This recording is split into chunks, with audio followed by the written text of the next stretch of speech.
So, good morning everyone. Welcome to EduLedge. हम environment and ecology for UPSC prelims the important areas और कुछ PYQs आज cover करने वाले हैं।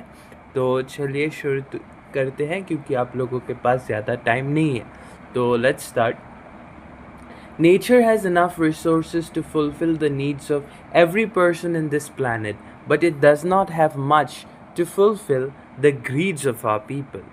So, this was a quote to start the today's date and ये एक graph है जो रिप्रेजेंट करता है कि environment in ecology UPSC prelims में इसका question number of questions and year के साथ ग्राफिकल रिप्रेजेंटेशन. सो आप लोग देख पा रहे कंसिस्टेंटली ये ग्राफ ऊपर की तरफ जा रहा है.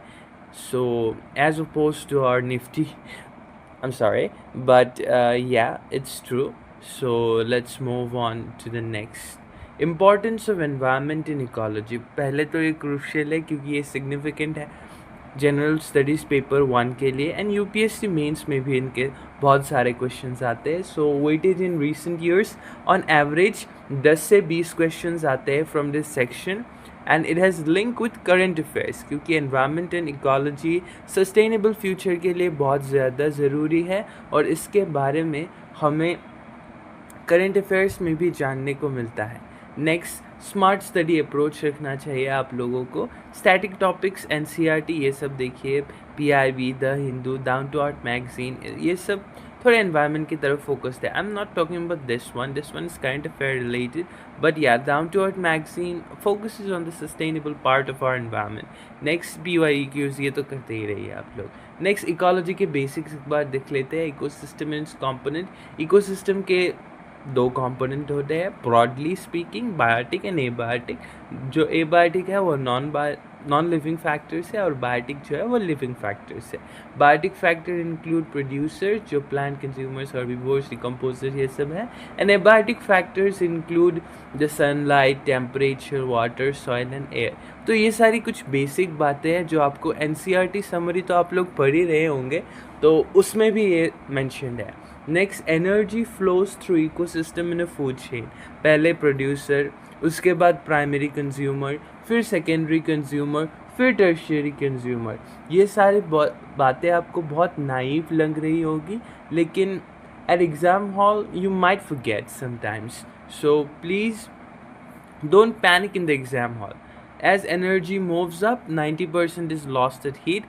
So जो नीचे का लेवल है उससे सिर्फ 10% एनर्जी ही उसके ऊपर वाले लेवल को मिलती है. So for example secondary consumers को जितनी एनर्जी मिली है, सपोज 100, मैं सपोज कर रहा हूँ जूल है एनर्जी की यूनिट, फिर भी कह रहा हूँ अगर 100 रुपये मिला है तो टर्शियरी कंज्यूमर को सिर्फ 10 रुपये मिलेंगे. Next, let's focus on food chain, food web and ecological pyramid. Food chain क्या है? ये एक टू बी स्पेसिफिक ये एक लीनियर रिप्रेजेंटेशन है and it is a sequence of organisms through which energy and nutrients flow, starting from products and moving to various consumer levels. A food web shows the interconnected chains in an ecosystem, highlighting how species can be part of multiple chains. So, food web और food chain, इनका difference क्या है? Food chain सिर्फ एक linear sequence को represent करता है, लेकिन food web criss cross representations को भी शो कर सकता है. For example, in food chain it will always be shown that एक गोट है तो उसको इंसान खा सकता है या फिर इंसान की जगह शेर हो सकता है. But you need to remember that in real life scenario, it could be eaten by a goat or it could be eaten by goat, it could be eaten by a tiger or it could be eaten by a man. So food web में दोनों के representations मिलते हैं आपको. Next, ecological pyramid. ये represent करता है energy, biomass and the number of organisms at each trophic level. Typically, successive levels have lesser energy, resulting in pyramids where producers form the base and top predators are at the apex. Ecological succession is the gradual process by I'm sorry, ecosystem change over time. Primary succession occurs in areas without soil, जहाँ soil नहीं होता. I mean, not soil नहीं होता, but you can say volcanic eruptions है, so life ज़्यादा flourish नहीं कर रही. Primary succession, life आएगी. Biomes are large ecosystems defined by climate and type of organisms that inhabit them. Examples include tundra, cold है, temperate forest, mixed climate है, tropical इसमें warm and wet है, deserts, hot desert हो सकता है या फिर cold desert. Next biodiversity and it's conservation. Biodiversity hotspots कौन से हैं? ये एक ऐसे रीजन्स है जहाँ स्पीसीज़ बहुत ज़्यादा रिच है, सो हमें डाइवर्सिटी देखने को मिलती है और इंडिया ऐसे बहुत सारे हॉटस्पॉट्स के लिए अपना घर है. नेक्स्ट वेस्टर्न घाट्स है, जैसे UNESCO world heritage site Nilgiri tahr, lion tail to macaque. It's a UNESCO World Heritage Site and plays a key role in regulating climate and water system. फिर इंडो बर्मा है, Sunda land है.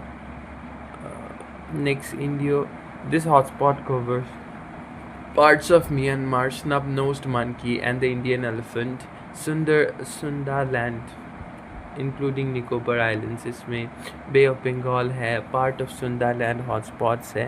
These islands have a unique mix of tropical forest, coral reefs and diverse marine species. The Nicobar pigeon is one of the region's notable species. ये notable species को endemic species भी कहा जाता है अगर सिर्फ वो वही मिलते हैं. So that's important. Protected areas है national park, wildlife sanctuaries, biosphere reserves and Ramsar sites. ये सारे प्रोटेक्टेड एरियाज़ है. फॉर एग्जांपल नेशनल पार्क्स, ये कंजर्व करती है वाइल्ड लाइफ को फॉर पब्लिक, एंड पब्लिक यहाँ घूम भी सकती है for educational and recreational purposes. Notable examples क्या क्या है? Jim Corbett national park, Kaziranga national park. Next wild life sanctuaries, ये नेशनल पार्क जैसे ही है but these are less restrictive and may allow some activities like grazing. Examples include Keoladeo National Park, Bharatpur, Sundarbans Wildlife Sanctuary, etc. Next, biosphere reserves. These are larger areas that conserve biodiversity and traditional human activities, and the Nilgiri Biosphere Reserve, for example, is a combination of wildlife sanctuaries and national parks promoting sustainable development. So let's move on to the next. Climate change and global issues, ये तो burning topics है. So current affairs में इसका बहुत ज़्यादा हाथ है. Let's move on to climate change that refers to long term changes in temperature. आप लोगों को लग ही रहा होगा और आप लोग देख भी सकते होंगे कि आजकल events थोड़े ज़्यादा मतलब ज़्यादा रिसेंट देखने को मिल रहे हैं जो बाद में होना चाहिए. For example recently in our area we faced heavy winds, जो winds were expected a month later. ये wind generally 1 month later आती है, बाद में आती है, लेकिन अभी आ गई. So climate change is in practice.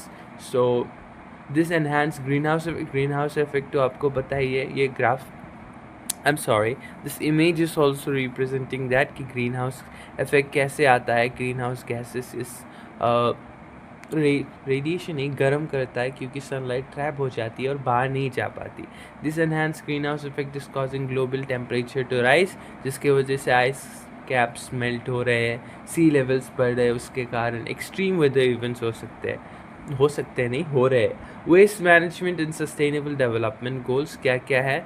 Circular economy, plastic waste management rule, और हमें प्लास्टिक के ऑल्टरनेटिव्स भी ढूंढने चाहिए. सो नेक्स्ट इंपॉर्टेंट एक्ट्स जो है आपको याद रखने हैं. तो फर्स्ट एनवायरमेंटल प्रोटेक्शन एक्ट 1972 में आया था. फॉरेस्ट कंजर्वेशन एक्ट ये 1980 में आया था. National international organisation MOEF, UNEP, IPCC, IUCN, WWF, CB, etc. Paris Agreement, Kyoto Protocol, Ramsar Convention, CITES, CBD, Basel Convention, etc. तो ये एक टाइमलाइन है जो शो करते हैं कि which year is responsible for which of the convention, policy, law, etc. तो ये सारे आए थे, आपको लिए इम्पॉर्टेंट है. आपको PDF मिल जाएगा, don't worry. So move on to the next. Annual rate of forest cover change. देखिए पहले कितना था, फिर अब जाके कितना हुआ है. India State of Forest Report, I'm sorry. Key findings on forest cover and afforestation efforts. Environmental Performance Index, so India's ranking और key parameters क्या है? Government schemes, Namami, Gange, Green India Mission, Campa, etc. ये किस year में आया था ये भी important है, so please take a note of that. Next, कुछ PYQs जो मैंने बोला था करेंगे. मोस्ट रिपीटेड टॉपिक से PYQs है conservation acts and current affairs. Sample 1. Which of the following biodiversity hotspots in India? The 1 and 3 Western Ghats and Indo-Burma hotspots. PY consider the following statements about Paris. It is legally binding in International Day. It was adopted at India has set a target to be. क्योंकि यहाँ answers लिखे आपको को तो guess भी करना नहीं है, right. You will know that easily. So let's move on to the next. Consider the following with pairs protected area. Protect किया है एग्जाम्पल, मतलब प्रोटेक्टेड एरिया करेक्टली मैच्ड है कि नहीं. भितारनिका क्या है? Famous for salt water and salt water crocodile. Yes, it's true. Protected area, well known for Great Indian Bustard. Oh, I'm sorry. Bhitarnika, saltwater crocodile, desert national park, इसके लिए. So 1 and 2 only. एरावुकुलम national park, ये हुलुक गिब्बॉन के लिए नहीं है, नीलगिरी तार के लिए है. With reference to India's biodiversity, consider the following statement. Gharial is naturally found species in Chambal River. So it's true. The Indian wild ass is naturally found in Sundarbans. So no, this is not. The Nicobar megapod is found only in India. This is true. So 1 and 3 are the correct ones. So option C is the correct.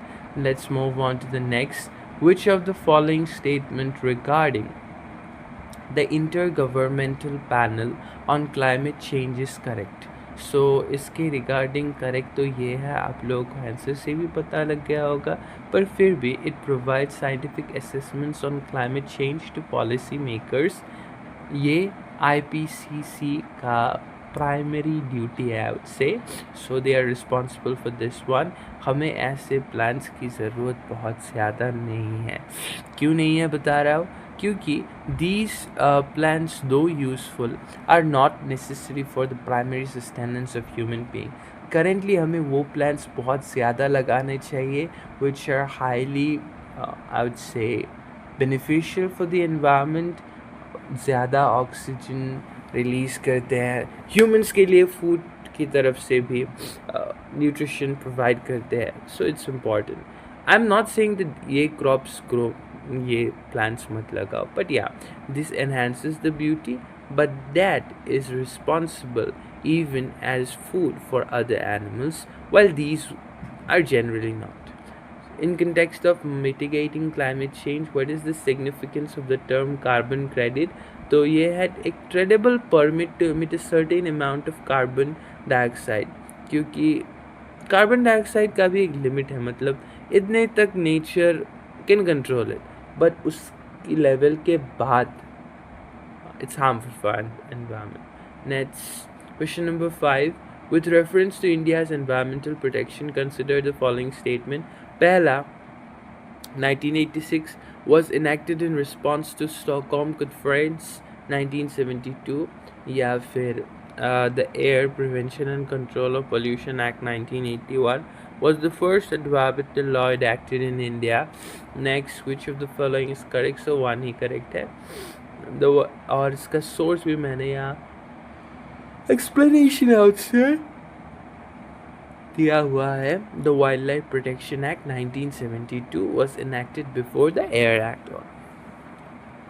Next, the Ramsar Convention is related. मैंने थोड़ी देर पहले ही slides में बात की थी Ramsar convention के. सो Ramsar convention के लिए रामसार साइट्स की, so you search for this on the internet and find and comment down what is Ramsar convention. इससे आपकी नॉलेज भी बढ़ेगी. सो ये वेटलैंड्स है and this is related to its conservation.